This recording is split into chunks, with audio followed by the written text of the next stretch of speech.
What I'd like to do is go over 10 reasons why I believe that we're about to enter a golden age of atheism. Now, there's been a lot of pessimism in the last few years, particularly since George W. Bush was elected.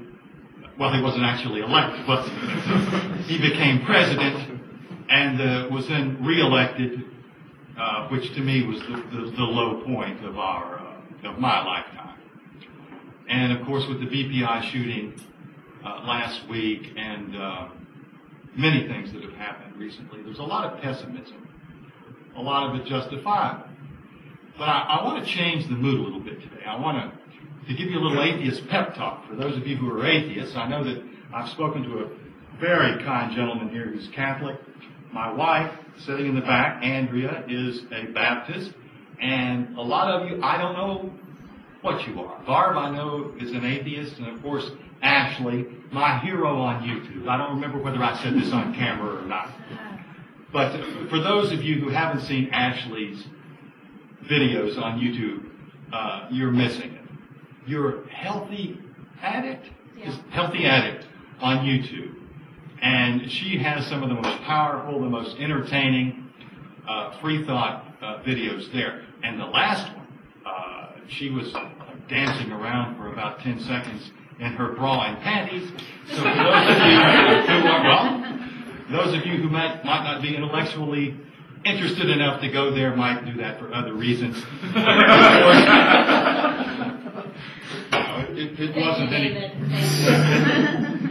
I mean, the 150 times that I went there yesterday had nothing to do with that. But let's see. Let me stick to the script here. Okay. I wanted to talk briefly about why I believe that we're about to enter what we could call a golden age of atheism. Now, we're not there yet. I'm undecided about whether that age is just beginning to start or whether we're still a couple of years away from it. But I'd like to go over 10 reasons why I believe that we're about to approach a golden age of atheism, even in the United States. The first reason is that technology has removed an isolation that people like me didn't realize that we lived under. I'm 48 years old, and when I was growing up, we had NBC, ABC, and CBS, and that was it. And you would watch Walter Cronkite, who was the CBS Evening News anchor, and who, 2 decades, he was called the most trusted man in America. But I don't ever recall seeing a story about atheism. He certainly didn't take the blasphemy challenge on the air, at least not that I saw. And a good analogy is this. If someone were to come up to me and say, David, you know, you look kind of pale today. You feel okay? So, yeah, I'm okay. And then if, let's say, 2 hours later, someone disconnected, unconnected with this other person says, David, you don't look good today. Is there something wrong? Do you feel sick? I would say, well, no, not very. But if a third person that same day would come up and say, David, you look terrible, man. There's something wrong with you. I guarantee that even though I consider myself an independent-minded person, I would probably be in the emergency room by day's end, asking the doctor whether I was going to pull through or not. And my point is that if you only hear 2 or 3 points of view, and they're all the same, even though they're all fucked up, you're going to get these ideas in your brain. And so if you are brought up in a family where your mother believes in God, where your father believes in God, when everybody you know believes in God, I don't care how smart you are, you're going to believe in God.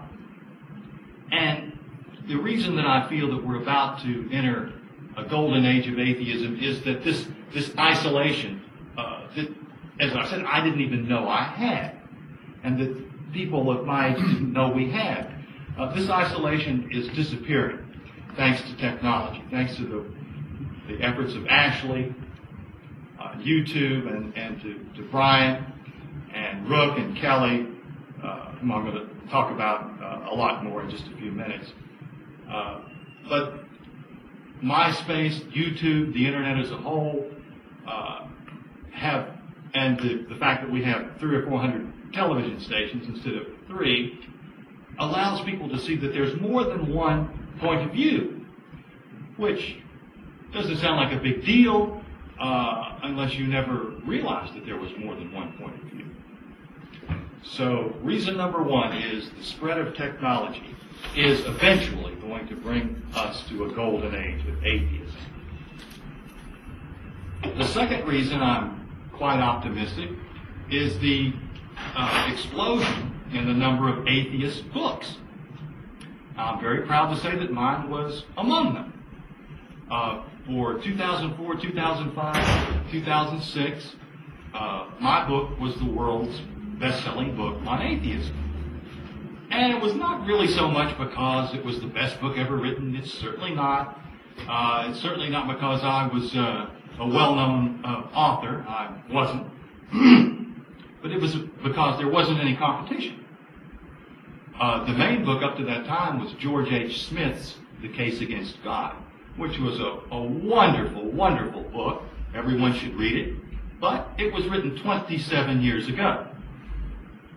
There was Dan Barker's Losing Faith in Faith, From Preacher to Atheist. Again, an incredible book. You should all read that. But it was about 15 years old. Just about the only book that was widely available was Bertrand Russell's Why I Am Not a Christian. Bertrand Russell died in 1970 at age, 98?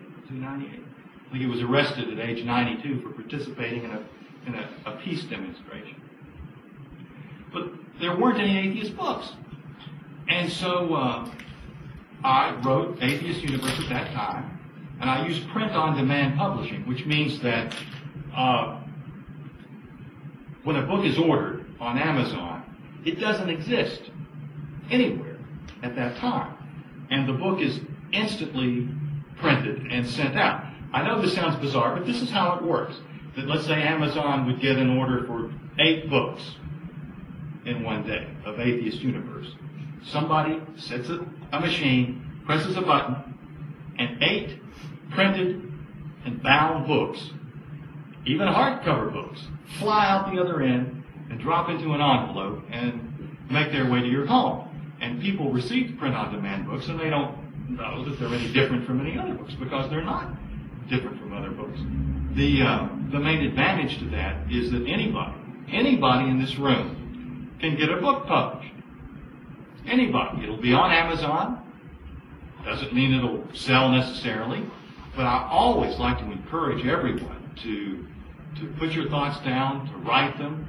I had no thought at all that my book would sell any. In fact, my wife will tell you this. The first month that Atheist Universe was on Amazon, it sold 14 copies, which to me was unimaginable. I thought, well, I knew the one copy that I bought, that would be one, and maybe my dad, maybe he did order that, but 14, to me that was, gee, that's like one almost every 2 days. That's wonderful. And I even asked my wife, did you order these just to humor me a little bit? No, she didn't. Well, the next month it sold, I think, 58 copies. And again, I was of the notion that there was some conspiracy in the family to please me. But every month it sold more and more and more and more until I had the kind of flattering situation where the publishers were approaching me.